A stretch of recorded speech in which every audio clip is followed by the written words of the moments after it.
Como é que o senhor tem visto o púlpito brasileiro, reverendo? Você pegou um assunto complicado, hein? Eu acho que nós vivemos uma das grandes crises no Brasil, a igreja evangélica brasileira, uns púlpitos rasos, muitos rasos, outros que perderam a sua finalidade de transmitir com fidelidade a palavra de Deus. A maior necessidade da igreja evangélica brasileira é de uma restauração dos púlpitos, é de que os púlpitos voltem para as Escrituras, é que os púlpitos voltem a afirmar, assim diz o Senhor. Nós precisamos de um reavivamento nos púlpitos. Por quê? Porque se o púlpito não está aliançado com a fidelidade à palavra de Deus, quanto mais se prega, pior fica. Pior fica. E infelizmente hoje há muitos púlpitos que torcem a palavra de Deus. Preocupantemente, às vezes até conscientemente, para alcançar determinadas, ou atingir determinados interesses pessoais ou vantagens pessoais. Então a palavra de Deus não pode ser torcida para atender à minha vontade. A palavra de Deus precisa ser transmitida com integridade, com fidelidade. É por isso que nós fazemos, é um termo que nós usamos muito, mas talvez os nossos telespectadores não podem entender por completo, é a palavra exegese. Você vai para o texto para tirar do texto o que está no texto. Eu não vou para o texto para impor ao texto as minhas ideias. Eu vou para o texto para tirar dele o que está lá, porque Deus não tem compromisso com a palavra do pregador. Deus tem compromisso com a sua palavra.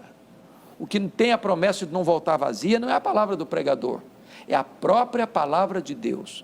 Quando o pregador não prega a palavra de Deus, ele se torna um falso profeta, porque promete em nome de Deus o que Deus não está prometendo, proíbe em nome de Deus o que Deus não está proibindo. Então é gravíssimo. A sua pergunta para mim é soleníssima. Nós estamos precisando de uma restauração, de uma reforma e de um reavivamento nos púlpitos no nosso país. E como fazer isso, reverendo? Porque nós fizemos isso, uma reforma na liturgia, principalmente na parte de música. Eu lembro quando eu era criança, a parte de música era muito desprestigiada na nossa igreja, cantava-se de forma arrastada, né? Os crentes eram chamados de cordeiros por causa do mestre, mestre. Lembra desse? Lembro. Que é muito bonito, por sinal, mas não é cantado assim, né? Então aí vieram os Vencedores por Cristo e outras bandas e revolucionaram a parte de música na igreja, às vezes até com um pouco de exagero. Há cultos em que tem muito mais música do que pregação, né? Por uma razão.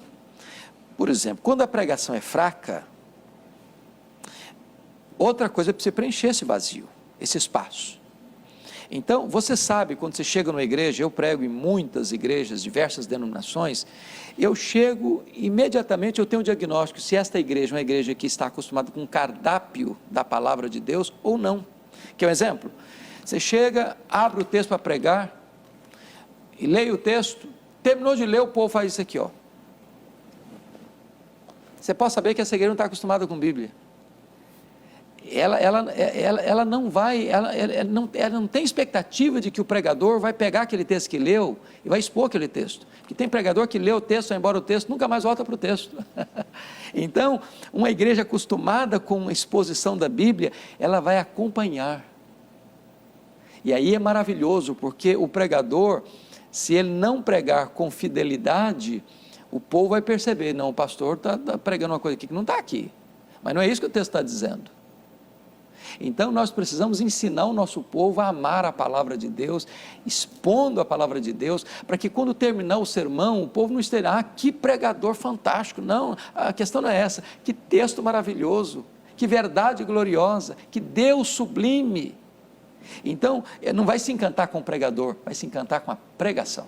Amém, glória a Deus.